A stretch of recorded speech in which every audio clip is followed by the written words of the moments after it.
Welcome back to video lesson 7, part 4. We're going to continue by looking at phospholipids. Phospholipids are very similar in structure to fats and oils.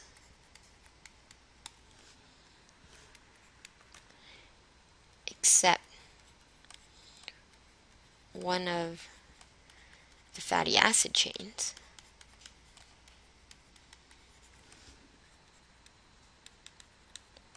is replaced by a phosphate group.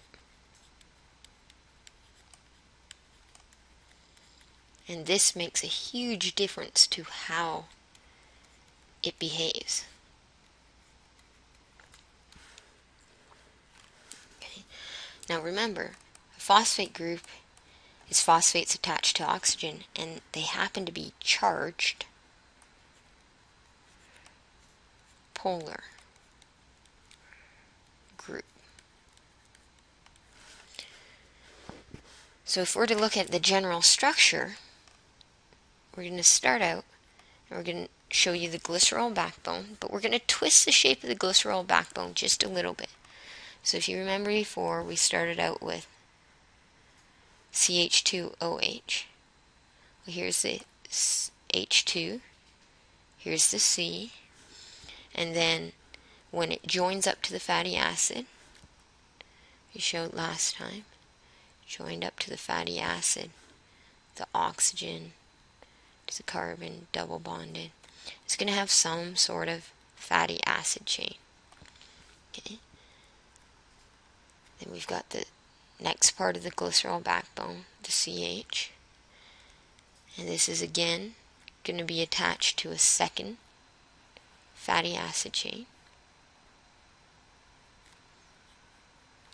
And the lengths of the chains are what make different oils and different fats different. Okay. And the rest of that glycerol backbone, this time we're going to switch it around. You're going to have your H2 on this side. Then over here you're going to add your phosphate group, which is polar. We'll draw it blue because it likes to interact with water. O, P, O, which is negative. That's where it's getting its polarity from. Double bonded to an O. And on this side it's going to have an O and then an R, meaning it could be all sorts of different things attached. R for a remainder. You have all sorts of different phospholipids depending on the remainder group and the type of fatty acid tails. And if we look at this top part, where the fatty acid chains are, this portion would be nonpolar.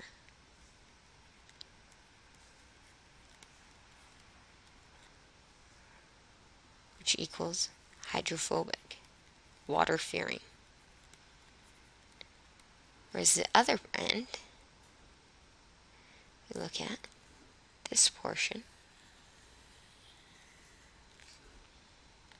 equals polar, equals hydrophilic. And we just learned in the first part of this video that if we have something that has both a hydrophobic and a hydrophilic, or a polar and a nonpolar end, it's called bipolar. So phospholipids are bipolar. One end likes to interact with water, the other doesn't. And when we draw this, we often simplify the drawing. It's a lot of chemical drawing to just showing the polar head like this, and the nonpolar tails, two of them, coming down like this. And they could be straight if it's saturated, or kinked if it's unsaturated. This is really important. Just going to clarify to the function of lipids, because phospholipids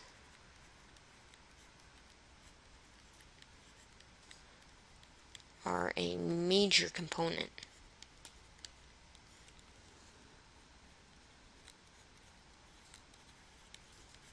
of cell membranes.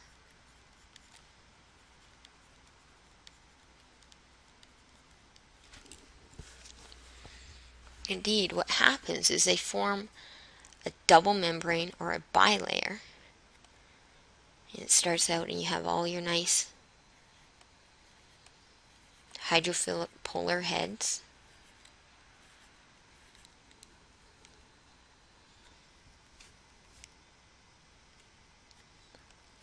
Interacting with the water. You have your hydrophobic nonpolar tails directed to the middle. And to protect those tails from interacting with water, you actually get a bilayer. Bilayer, 2 layers, with the tails trapped in the middle, well away from the water.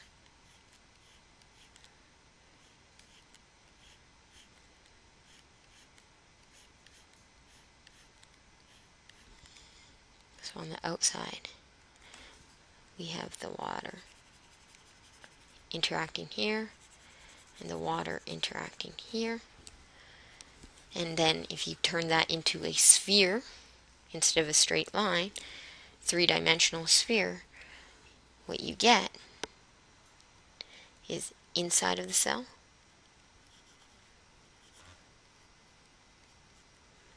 intracellular, within, and the outside of the cell,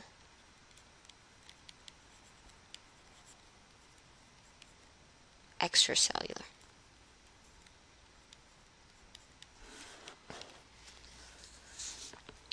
So here we have the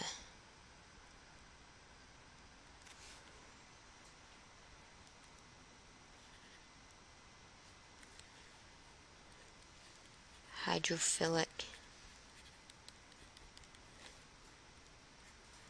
polar heads interacting with water.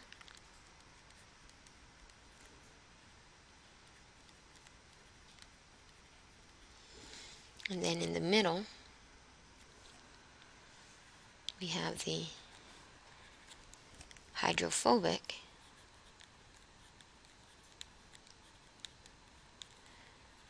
nonpolar tails. Whoops.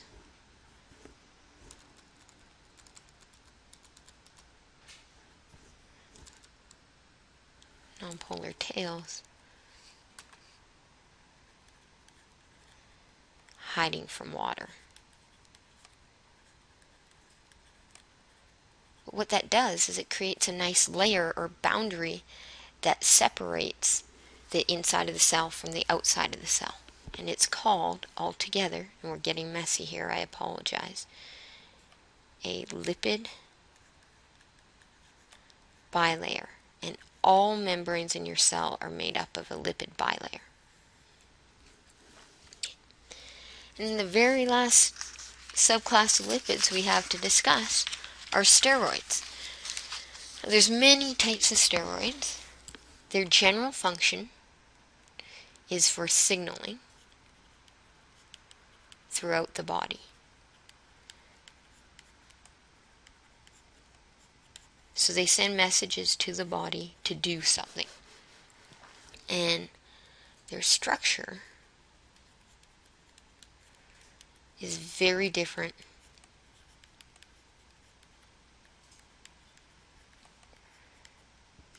from fats, oils,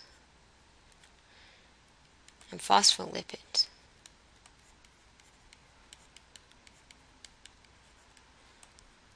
As they lack glycerol and fatty acids. However, steroids themselves are very easy to recognize because they all have a common structure in that they all contain 4 fused rings. What I mean is, if you look at this, you have ring 1 fused to ring 2, which is attached to ring 3, which is attached to ring 4, and you can see that in all 3 examples of steroids I've given you, and it doesn't matter which type of steroid I give you, they will all have these 4 fused rings. Exactly what they look like, what's attached to them, how it's attached is what makes the different steroids different. So the very first important steroid to understand is one you probably aren't aware of as a steroid. It's called cholesterol. And I recognize cholesterol because it has this big, long bunch of carbon chains off of it, all the extra carbons for cholesterol. It has many functions in the cell. We often think about cholesterol being bad for us. Not necessarily. It influences membrane fluidity, and it's a precursor for other steroids and bile. We talked about how bile was important. The next one we have is estrogen, and this is just one example of estrogen. Females have lots of different forms of estrogen. It is the female sex hormone, controlling the female cycle. And I recognize it compared to the one below, which is testosterone, or the male sex hormone. And I use a really sexist way to remember this. If we look here, we have OH, which is a single bond, which is typically considered a weaker bond for the weaker sex. Now don't get me wrong, I do not think females are a weaker sex.